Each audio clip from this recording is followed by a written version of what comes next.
Okay.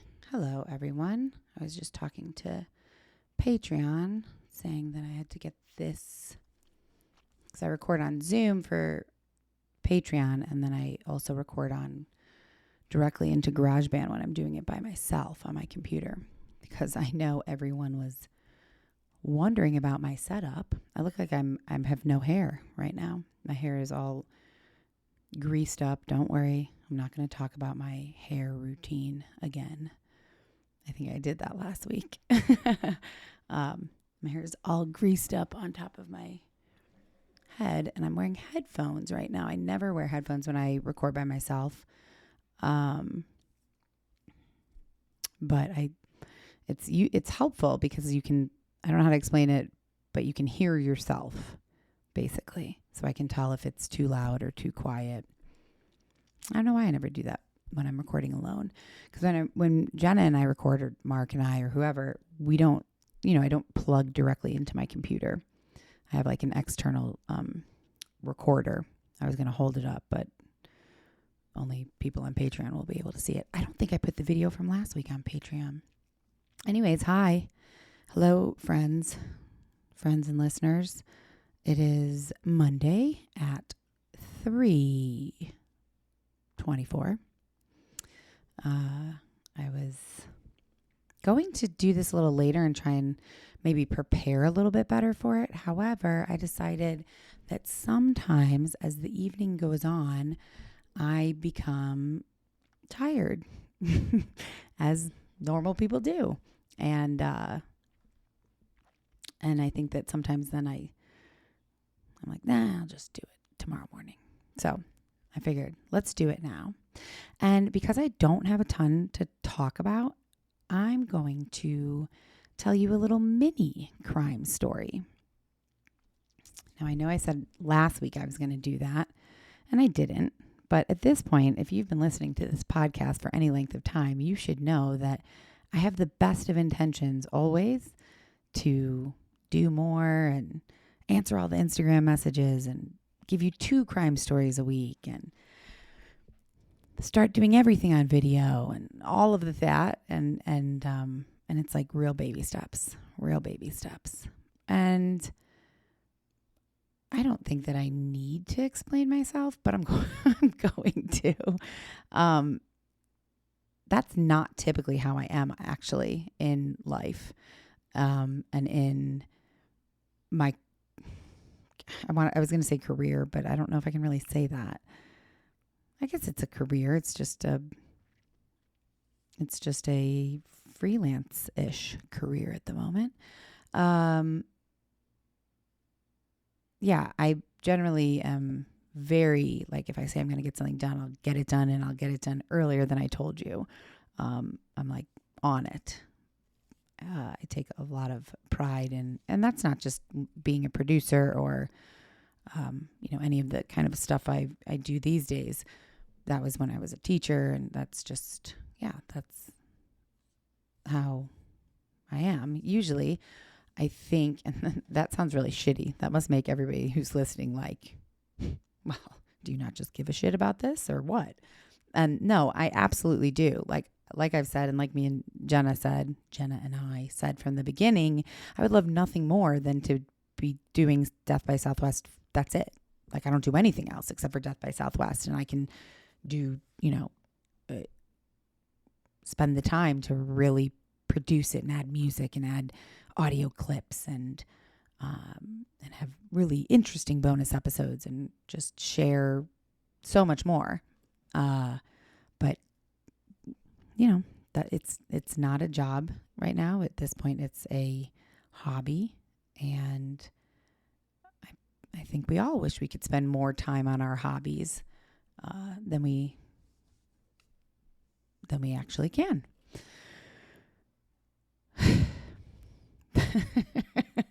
Anyways, so anybody who's listening, this is not going to be just me jibber jabbering about absolute nonsense. I have a really interesting, and I think I might start doing this on bonuses when it's just me. I found an interesting news article about a murder in Wyoming, which is not the Southwest. However, this is also not like a regular episode. This is a bonus. So on the bonus episodes, I might just start sharing like a mini story. And I already explained this last week, but in case anybody didn't listen, by mini story, I just mean I didn't spend days or weeks researching this. I read a handful of articles that I could find. I took notes. I made bullet points so that I could retell the story. And so it's maybe a 15, 20 minute story to tell. So please don't like go check all of my sources and all of that, because I did not research this as fully as I do the other episodes. However, sorry, I was getting a phone call.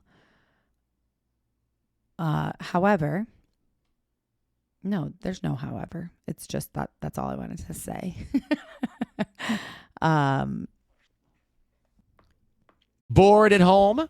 Head over to Chumba Casino and join some serious social casino fun. With hundreds of games at your fingertips, no purchase necessary. You can play anytime, anywhere.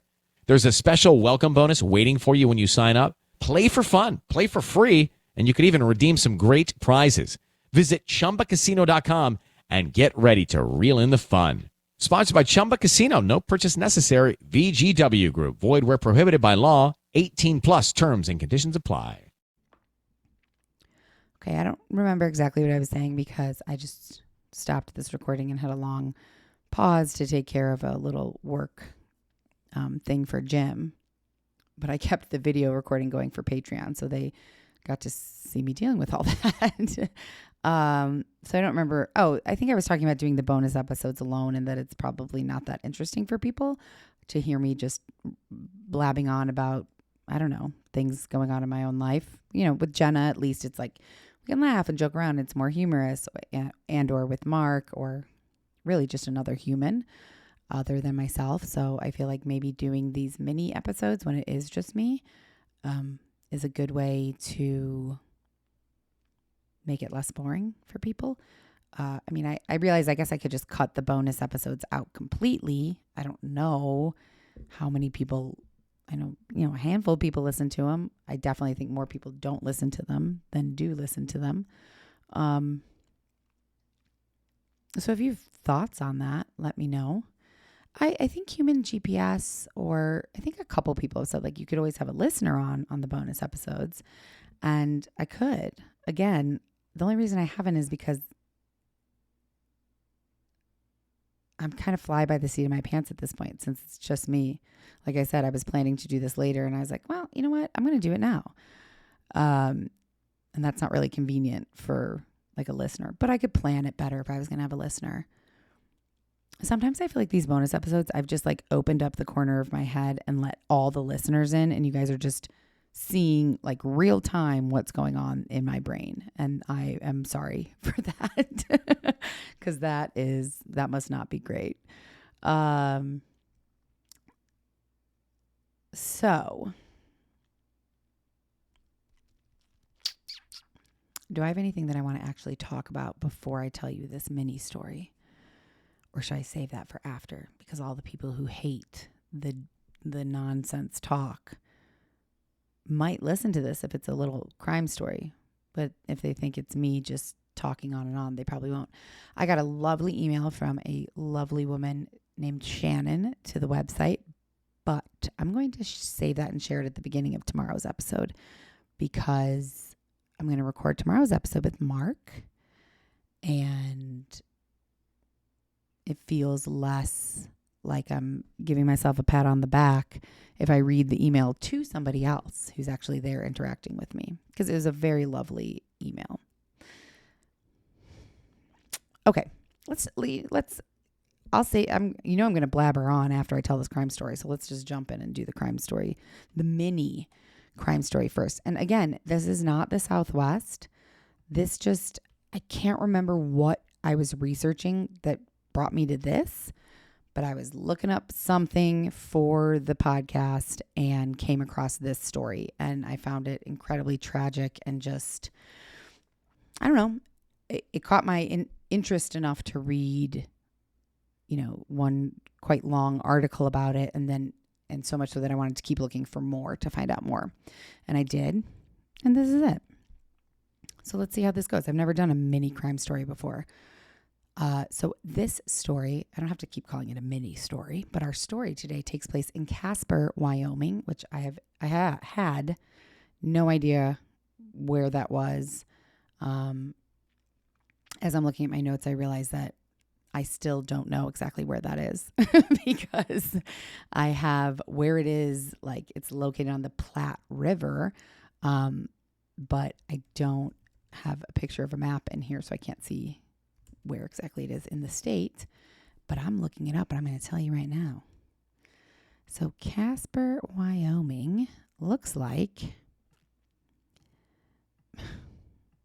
zooming out. Oh, looks like it's almost smack dab in the middle of Wyoming. It's a little bit more towards the east, but it's pretty much right in the middle. Wyoming is quite the perfect looking square. So it is a city with a strong connection to its rugged western roots.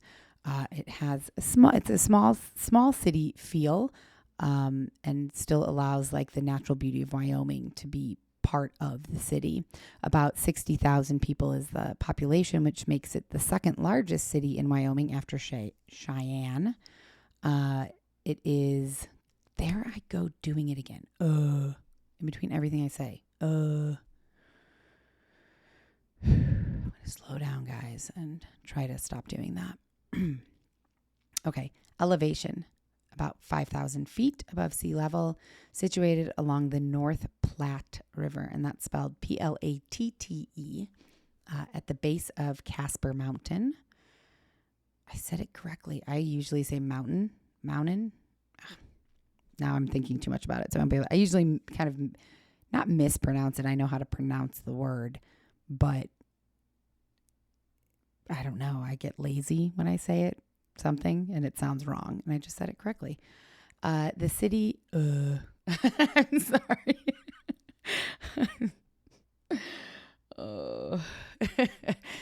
The city of Casper, Wyoming was established in 1888, largely due to the railroad expansion and the discovery of oil, which is why the nickname the Oil City is fitting. It reflects the importance of the oil industry on the city. This was an interesting fact.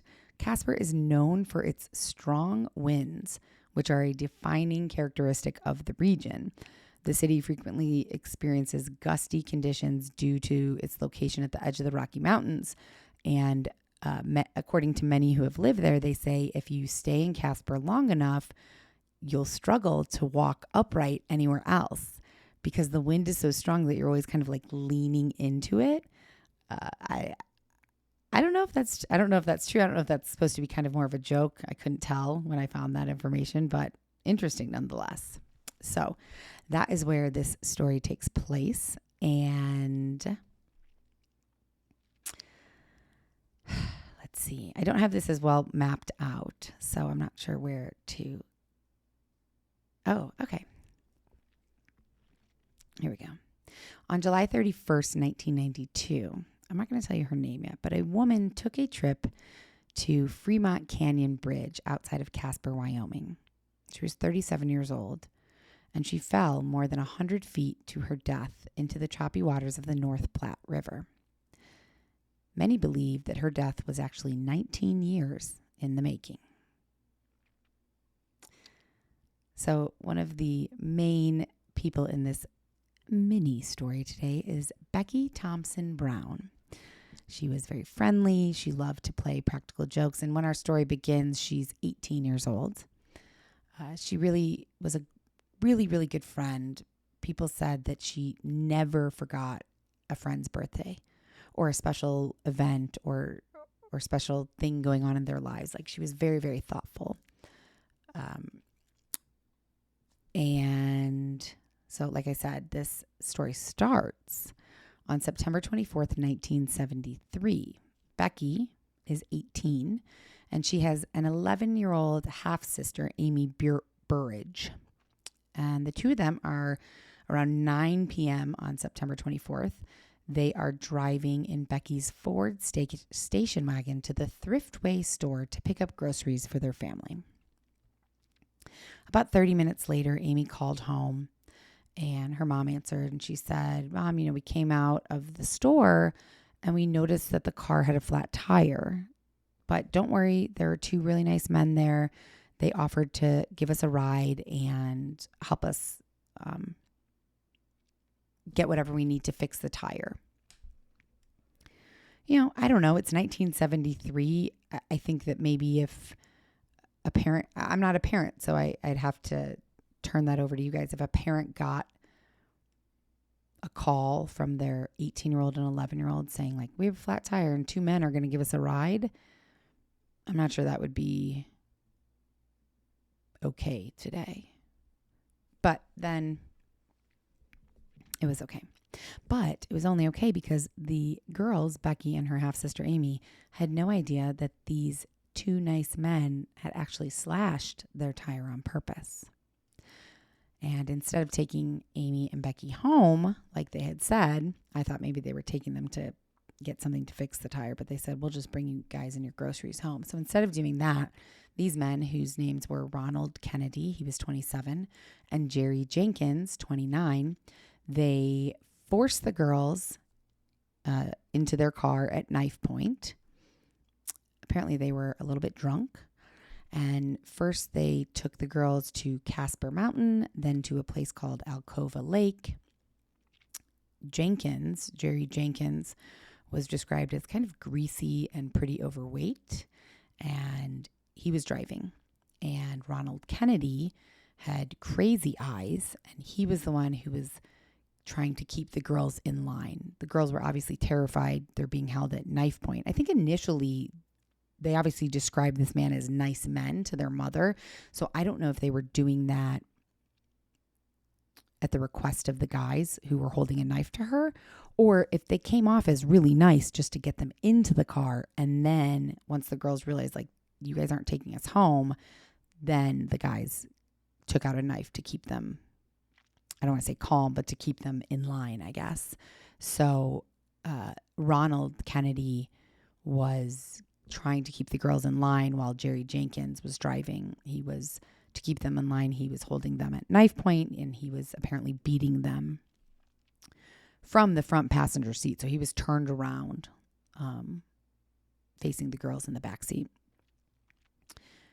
So Jerry Jenkins is just driving them all over Casper Mountain, Alcova Lake. And then as it became closer to midnight, the men drove the sisters to the Fremont Canyon Bridge, which is a huge bridge, about a 112-foot fall from that bridge, or drop. Once they got to the bridge, one of the men forced 11-year-old Amy out of the car. According to New York Daily News, Amy's last words were, "I love you, Becky." And Becky never saw Amy again because the men walked Amy to the middle of the bridge and pushed her off. She fell 112 feet, hit a rock near the riverbank, and died. This is actually a really disturbing piece of information, so just a warning.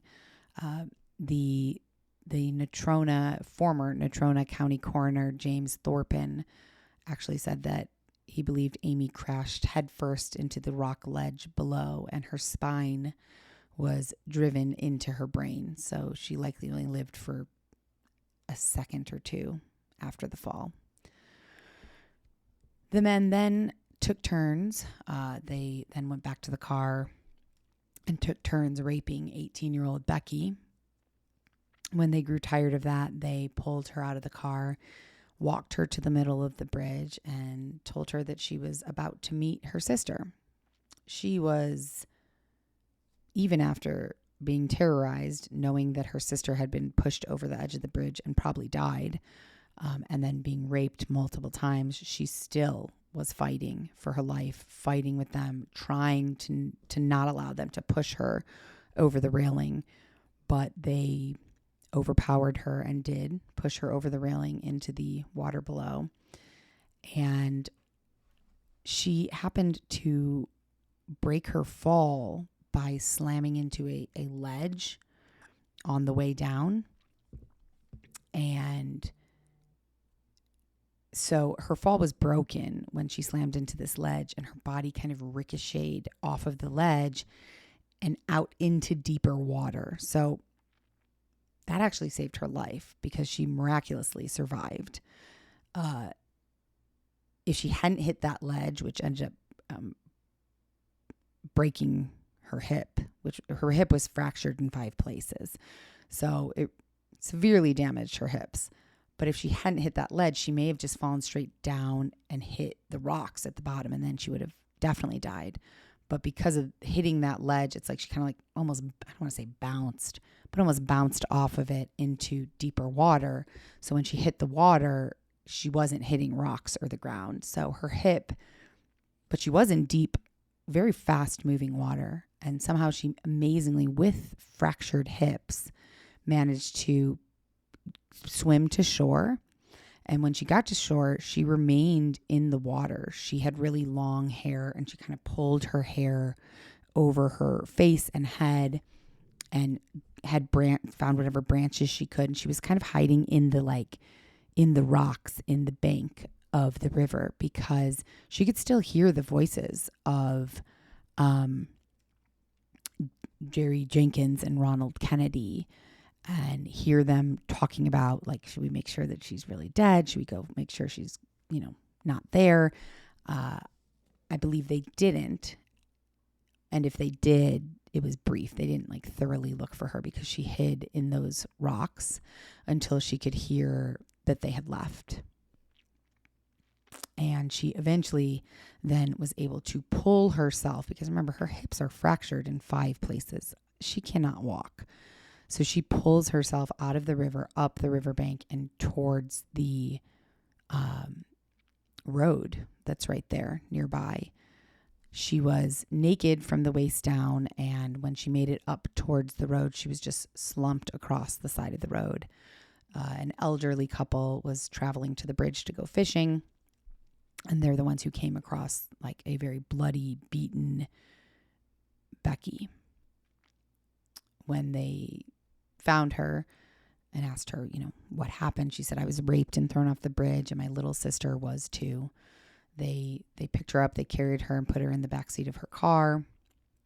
She had, cuts everywhere. She happened to have one massive gash in her hip that they said it was so bad that they could see a layer of fat oozing out of it, was actually the quote.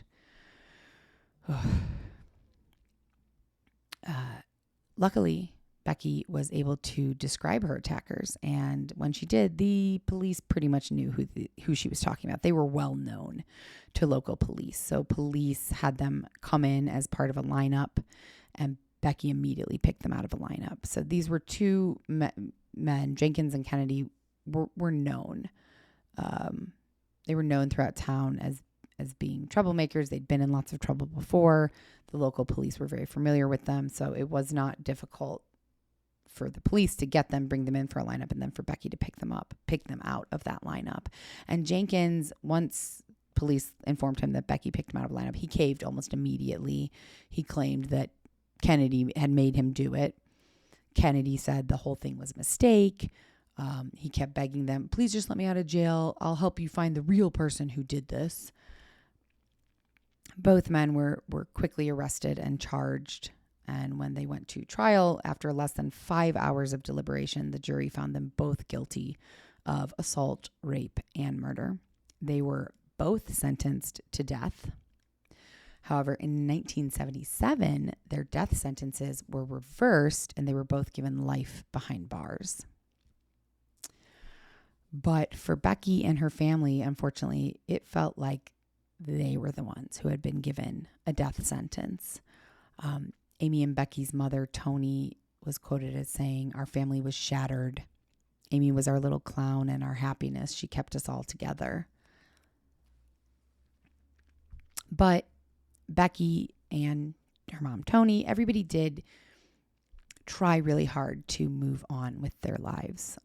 As Becky's physical wounds healed, she worked on healing her emotional wounds. And some even felt that she thrived for a little while there in her early adult years. She began working when she was recuperated from all of this horrid things that happened to her. She started working as a meter maid for the Casper Police Department and later moved into ad sales at Casper radio stations. Over time, she eventually got married. She had a child of her own named Vale. But it seemed she was never really able to completely leave all of those demons from this incident behind her. She battled with drugs and alcohol for a long while, but did eventually get clean. She also eventually got divorced. But her daughter Vale was like the light of her life. She was a good mother. She struggled a lot with survivor's guilt, though. That was the most difficult thing for her, that she survived and her sister didn't. And she looked for answers about that everywhere. You know, she even went to psychics and astrologers hoping to find a reason that she lived and her sister did not. And I found an article that her mother had written for a magazine back in 1993, and I thought she really captured this well. So I'm just going to read this little piece.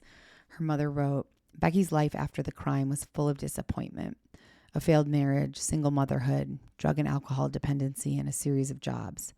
She was barely afloat.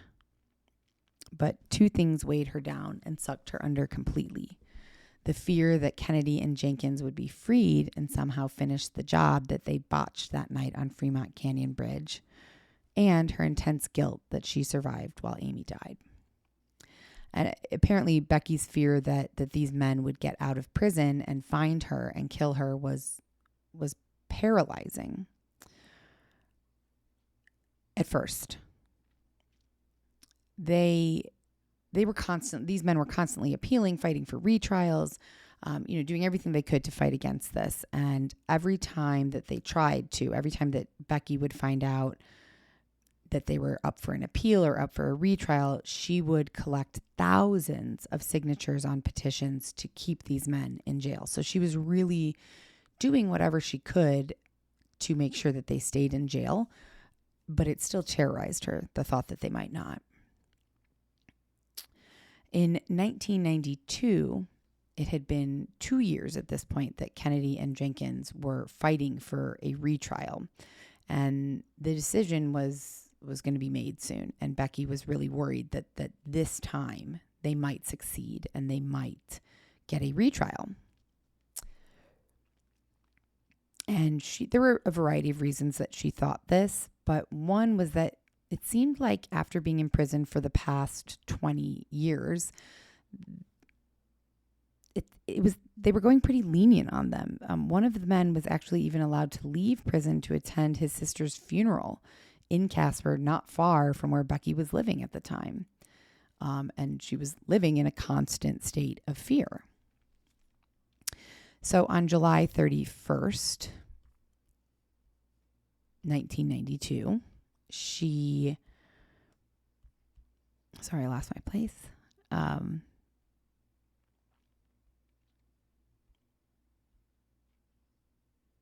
July 31st, 1992.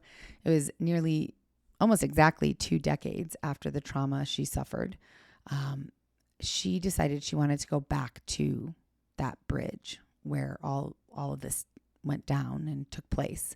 And she was with her boyfriend and her daughter Vale, and her boyfriend really, really did not want her to do this. But she was determined to. And she drove herself and her boyfriend and her 2-year-old Vale all through the winding hilly roads up to Fremont Canyon Bridge and returned to that scene that she had really avoided for almost 20 years.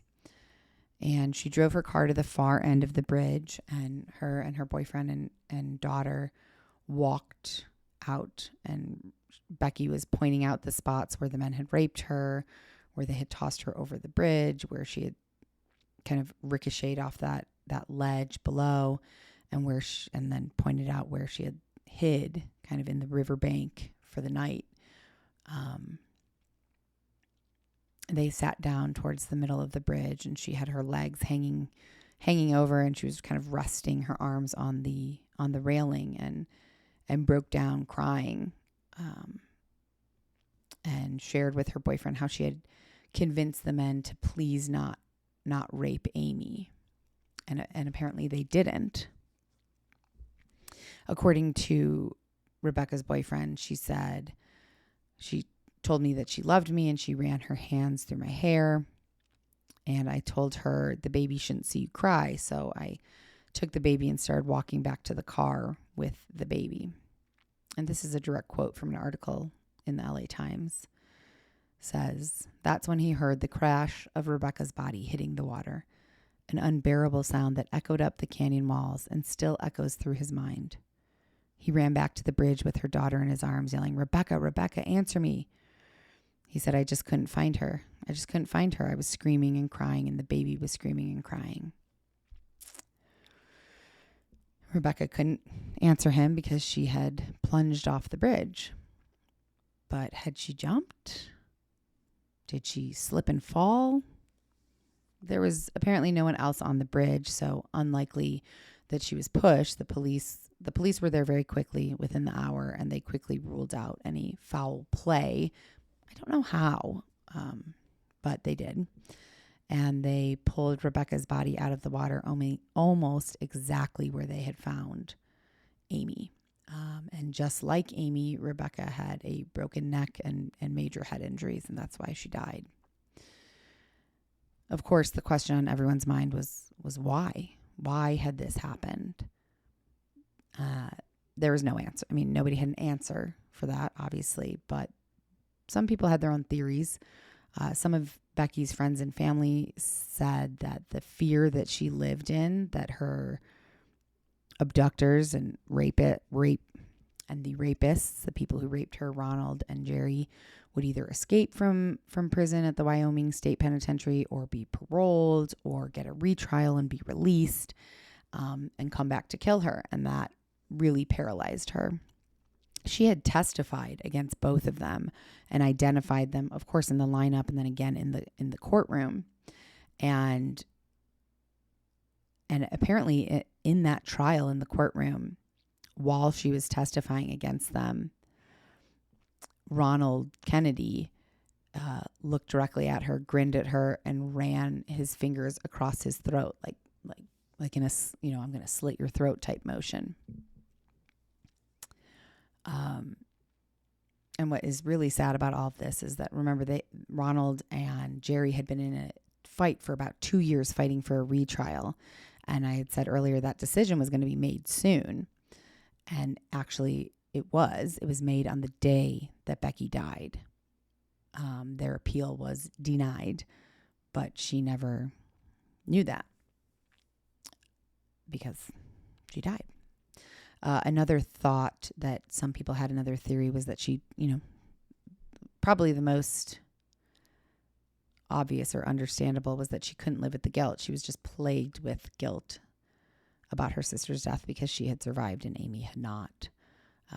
She carried Amy's picture in her wallet. And even though she had, I had said that she had turned to drugs and alcohol in the past, but she got clean, and she had been clean for many years at this point, at the time of her death. But unfortunately, not long, and I don't know exactly how long, but not long before her death, she had started drinking a little bit again. And apparently police found out that the night that she died, her and her boyfriend had been drinking beer together. So some think maybe she went there to put this all behind her, to just kind of like put it to rest once and for all. And then because she had been drinking, or even if it had nothing to do with alcohol, she lost her balance and fell. She just slipped. Some people said maybe she wanted to look death in the face on the edge of the bridge, but she didn't want to die. She just wanted to get as close to it as she could.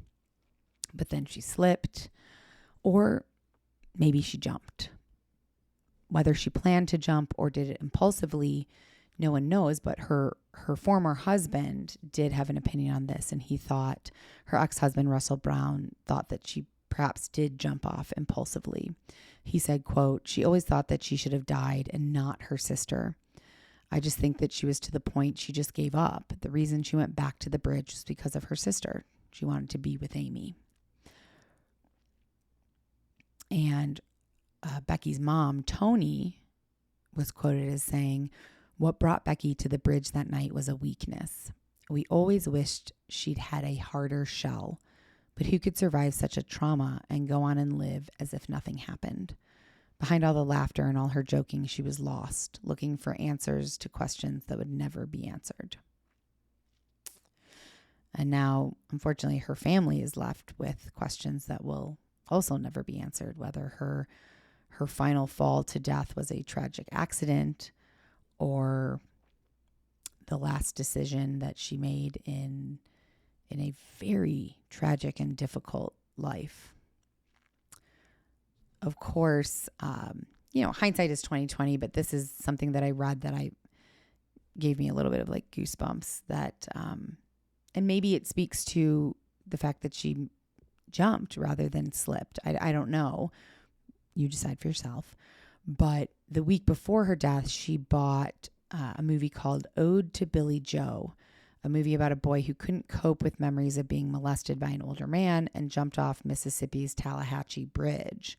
And she watched it 4 times the week before her death with her boyfriend, apparently, and cried each time.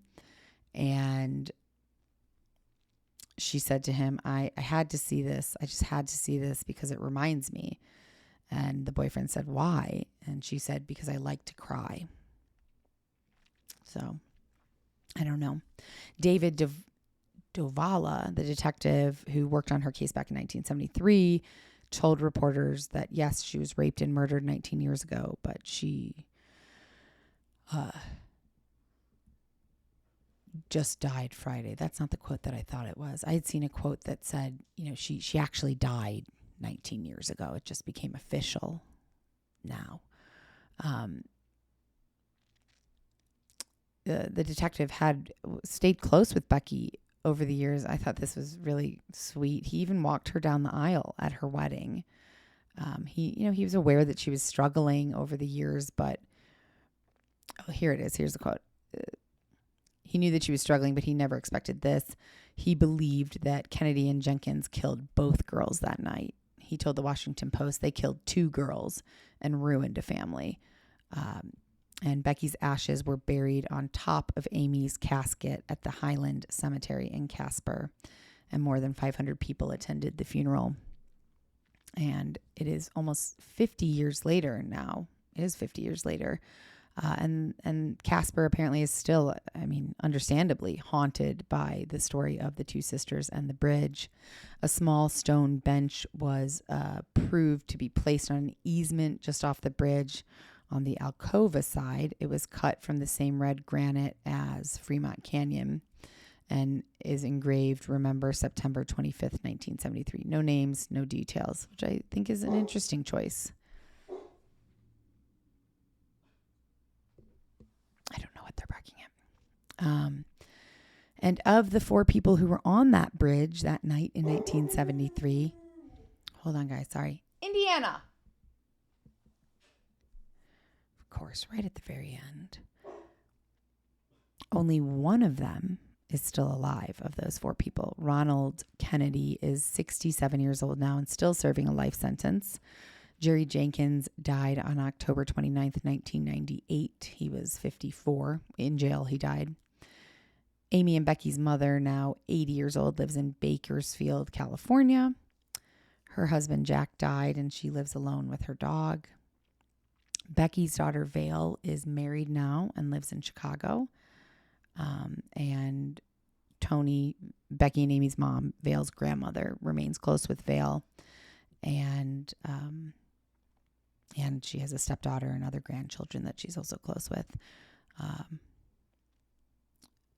And Becky's mom had been quoted as saying, we're serving hard time for a lifetime, meaning her family is, dealing with this for the rest of their lives, which I can't even imagine. It's just so, so sad that this horrible, horrible thing that happened to this girl. Like trying to overcome that. I don't think you can overcome something like that, but trying to live your life after something like that happens and losing your younger sister and just all of it. I mean, she didn't, I guess. I was going to say it seems impossible, and apparently it was. So, very sad story. I actually don't think I'll chit chat after that because it just feels disrespectful and rude. And like nothing that I could say right now is necessary or worth talking about. So maybe I will just leave you guys with that story. And I didn't have much else to say, let's be honest. Oh, I was going to say I did an Instagram live, and I wanted to thank, of course, I can't remember. I was going to say I can't remember everyone who was there. Like so many people were there. There was maybe 3 people at most at one time that were there, but a couple people came and went. Jess and Zach, Human GPS, Lori, and several. Sandy. Well, I know your Instagram name, Sandy Cakes. So, and there were others, and I'm sorry if I'm not remembering your Instagram name from memory, but I think me and Jenna did an Instagram live like once when we first started the podcast and we were on my roof, and I've never done it again since then because, well, I don't watch Instagram lives. So I guess if in my head, it's like hard to understand who's watching Instagram lives and like, what's the point? Like, what am I doing on an Instagram live that I can't just do on the podcast or put on my Instagram story? And I guess maybe it's just the idea of like interacting. Cause like when I'm on Instagram live, it's real time. I'm doing it right now. It's live, obviously. And you can write to me in the bottom, but I don't know. Is that like more appealing? Because you can write to me anytime. Although I'm not great with the Instagram messages. So I guess maybe not. I wish there was a, I've said this before, but on Patreon, there's like a chat. Like it's like an AOL chat room, but for patrons on Patreon. And I like it because I don't know, because it involves everyone and it's just like a little bit less, I don't know, it feels less pressure. Like if you don't respond right away, maybe somebody else will respond and then you can respond when you do get a chance. And it just feels more casual. I like it. But there isn't like, that doesn't exist you can't like have an AOL chat room anymore. I don't know. Well, let's see if I turn my computer, if you can see. Oh, look, there she is. She was sitting on top of the back of the couch. I don't know what they're barking at. Now Henry's barking too. I'm going to go because I try to keep Henry from barking because it makes me worry that it's like working up his heart. And then she's going to start her whining. It's really fun. Anyways, thank you to everybody who joined the live. I thought 0 people would join. And I was driving back from Phoenix. So I was like, let me try it and see what it's about. But I've watched Oliver's lives, but he's super entertaining. He sings and he has thousands of people in there asking him questions. So that's what he talks about. So I don't know. Is that something that anybody would actually be interested in? If I was like, okay, guys, tonight I'm going live and you can ask me anything. It feels very like self-involved. I'm saying that as I'm sitting here looking at myself on Zoom, talking about myself. So, okay. With that, I'm going to sign off and I will have a new episode for you tomorrow with Mark. Again, that will be on the evening because we're going to record when he gets home from work.